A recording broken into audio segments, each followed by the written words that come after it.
عامر خان سے میری ملاقات ہوئی، میں نے اس کو کوئی دین کی بات نہیں کی، صرف محبت تھی۔ اب تک اس کے میسج آتے کہ میں زندگی میں کسی سے متاثر نہیں ہوا، تم پہلے آدمی ہو جس سے میں متاثر ہوں، میں نے کوئی جادو کیا، صرف محبت۔ لوگوں کو محبت دو، قریب ہوں گے۔ میں جب گیا بڑی مشکل سے اللہ نے، ملاقات کا کوئی راستہ ہی نہیں تھا، وہ مجھے نہیں جانتا تھا، میں اسے نہیں جانتا تھا، تو کوئی موقع نہیں مل رہا تھا ملاقات کا۔ تو اللہ نے شاہد آفریدی کو بھیج دیا۔ شاہد آفریدی اس کی دوستی تھی، ہمارا جو کرکٹر ہے۔ میں نے اس سے فون پر کہا یار میری ملاقات تو کرا، اس نے ملاقات کروائی۔ تو اس نے مجھے کہا آدھا گھنٹہ ہے، آدھا گھنٹہ۔ جب میں پہنچا میکسیمم پونا گھنٹہ، میں کہا ٹھیک۔ میں گیا تو وہ سہما ہوا چہرہ کہ بھئی مولانا آ گیا، پتہ نہیں کیا کہیں گے، بھئی یہ تو کیا کر رہا ہے، تو حرام کر رہا ہے، ناچ رہا ہے، گا رہا ہے، توبہ کر، ابھی تیرے لیے دوزخ کا فیصلہ ہو جائے، پتہ نہیں کیا ہوگا۔ وہ ڈرا ہوا سہما ہوا تھا۔ تو میرا ایک دور کالج لائف تھا، میرے اللہ نے مجھے ہدایت دی، اور میں 3 دن کے لیے میں اس دوست کو، اس کی نسلوں کو دعائیں دیتا ہوں جو مجھے زبردستی پکڑ کے لے گیا۔ نہ میرا تبلیغ سے کوئی تعلق، نہ واسطہ، نہ میں کوئی ان سے متاثر۔ ایک لڑکا تھا، بنگالی تھا، گشت کرتا تھا، لیکن میں اس سے ذرا متاثر نہیں ہوا۔ میرا دوست متاثر ہو گیا تھا، تو میں تو ان کے قریب سے نہیں گزرتا تھا۔ تو وہ اور میں اسکول میں اکٹھے آ رہے تھے، کالج میں اکٹھے آ رہے تھے۔ تو وہ متاثر ہوا، وہ 3 دن کے لیے جا رہا تھا، تو مجھے بتائے بغیر میرا ہاتھ پکڑ کے لے گیا، مجھے کام ہے چلو میرے ساتھ۔ اور میں اس کو انکار نہیں کر سکتا تھا، یہ میرا اس کا تعلق تھا۔ اب بھی اسی طرح بھائیوں جیسا تعلق، میں اس کا احسان ماں، مجھے زبردستی لے گیا۔ ہمارے پنجابی کی مثال ہے، کبے نو لت لگی وہ سیدھا ہو گیا۔ وہ جو ہوتا ہے ہنچ بیک ہوتا ہے نا، اس کو کسی نے لات ماری تو وہ سیدھا ہو گیا۔ مہربانی بھائی تیری لات سے میں سیدھا ہو گیا، تو مجھے تو وہ کبے والی لت پہ گئی۔ تو اللہ نے مجھے اس طرف لگا دیا۔ اور جب میری کالج لائف، میں نے کالج کا بہترین سنگر تھا، اسکول کا بہترین، یہ جنید جمشید کیا ہے جو اس زمانے میں یہ سارا کو اٹھایا میں نے سارا کیا ہے۔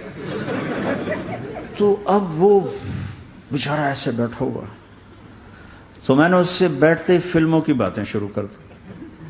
اور تھوڑی دیر بعد کہ میں نے محسوس کیا کہ فرام 60 to 72 جو فلم انڈسٹری کو جتنا میں جانتا تھا اتنا وہ نہیں جانتا تھا۔ تو اس کے اوپر میرے علم کا روپ پڑ گیا، اس کی لائن کا علم تھا نا۔ تو حیران پریشان، یہ واز تو ہو نہیں رہا، تو کبھی دلیپ کمار کی باتیں شروع ہو گئیں، کبھی راج کپور کی شروع ہو گئیں، اور کبھی محبوب صاحب شروع ہو گئے، کبھی مدن موہن شروع ہو گئے۔ وہ آدھا گھنٹہ تو یوں ہی گزر گیا۔ تو آدھے گھنٹے کے بعد میں نے کہا جی ہمارا تو ٹائم اوور کا نہیں، اٹھیں چلے ادھر چل کے بیٹھتے ہیں۔ وہ کھانے کی ٹیبل پر تھے تو ہم وہاں جا کے بیٹھ گئے، پھر وہیں باتیں شروع ہو گئیں۔ جب اس کا سارا خوف دور ہو گیا اور ریلیکس ہو گیا، اس میں پونے گھنٹے سے 50 منٹ گزر گئے تھے، تو پھر میں نے کہا عامر بھائی آپ حج پہ آئے ہیں، اگر آپ اجازت دیں تو آپ کو اپنے نبی کا حج سنو۔ کہنے لگے ہاں جی ضرور سنائی۔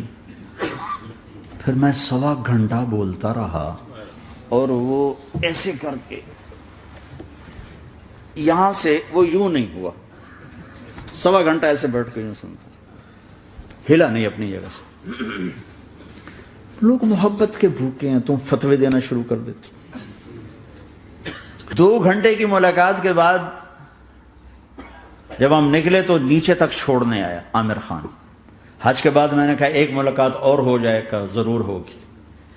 پھر اس کا میسج آیا کہ میں مدینے چلا گیا ہوں، معذرت چاہتا ہوں۔ میں نے کہا میں مدینے آ جاؤں گا، میں مدینے پہلے ہو آیا تھا حج سے پہلے۔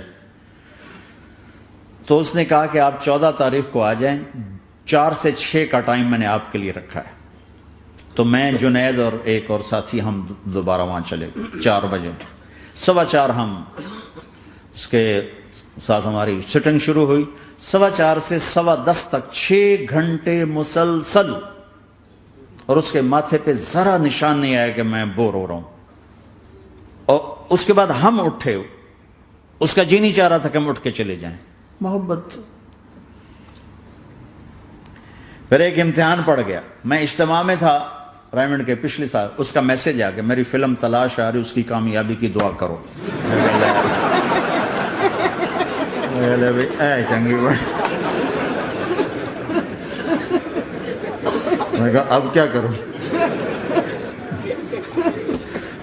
جواب دینا بھی ضروری, دعا بھی نہیں ہو سکتی, کیا کروں. تو جب وہ میسج آیا تو میرے سامنے کوئی 10-12 علماء بیٹھے تھے. میں نے کہا بھائی یہ میسج ہے, اس کا جواب. کہا جی یہ ہمارا فیلڈ نہیں تمہارا ہے, تو ہی جواب دے. میں سارا دن سوچتا رہا, مجھے کوئی جواب سمجھ میں نہیں آیا کہ جان بھی بچ جائے, جواب بھی چلا جائے. پھر اگلا دن بھی گزر گیا, مجھے کچھ سمجھ میں نہیں آیا. میں عصر کا وضو کر رہا تھا, ایک دم اللہ نے ایک مضمون دل میں ڈالا. تو میں نے فوراً بیٹھ کے اس کو میسج کیا کہ عامر بھائی, جو کریٹو ہوتا ہے نا ذہن, یہ اللہ کسی کسی کو دیتا ہے. تخلیقی ذہن یہ اللہ تعالیٰ کسی کسی کو دیتا ہے, ہر ایک کو نہیں دیتا. اور یہ اللہ کی بہت بڑی عطا ہوتی ہے. اور میں نے تمہارے ساتھ جو وقت گزارا اس میں میں نے دیکھا کہ اللہ نے تمہیں تخلیقی ذہن دیا ہے, تم کریٹر ہو. اور جو لوگ اس ٹائپ کے ہوتے ہیں وہ کامیابی ناکامی کی پرواہ نہیں کرتے, وہ اپنے کام سے کام رکھتے ہیں. آپ کا بھائی تو فوراً اس کا میسج آیا, آپ ٹھیک کہہ رہے ہیں, آپ ٹھیک کہہ رہے ہیں. بات ہو گئی. پہ میں تھا ہانگ کانگ, میں نے وہاں سے اس کو میسج کیا.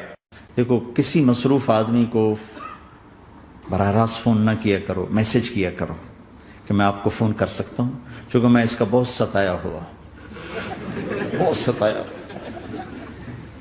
تو میں نے اسے میسج کیا کہ میں طارق جمیل ہانگ کانگ میں آپ کو فون کر سکتا ہوں, میں آپ کو فون کر سکتا ہوں. میں ہمیشہ اسے, اب بھی میرا فون پہ رابطہ ہے, میں پہلے اسے میسج دیتا ہوں میں آپ کو فون کر سکتا ہوں. اگر اس کا جواب نہ ہے پھر میں نہیں کرتا ہوں. کبھی وہ خود کر لیتا ہے, کبھی وہ میسج دے دیتا ہے کال کر لیں.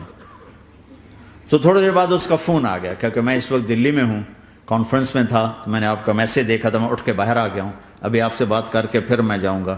تو اسے باتیں کرتے کرتے کہنے لگا آپ کی دعا سے میری فلم کامیاب ہو گئی. میں کہا یا اللہ میں کوئی نہیں کی تھی تینوں.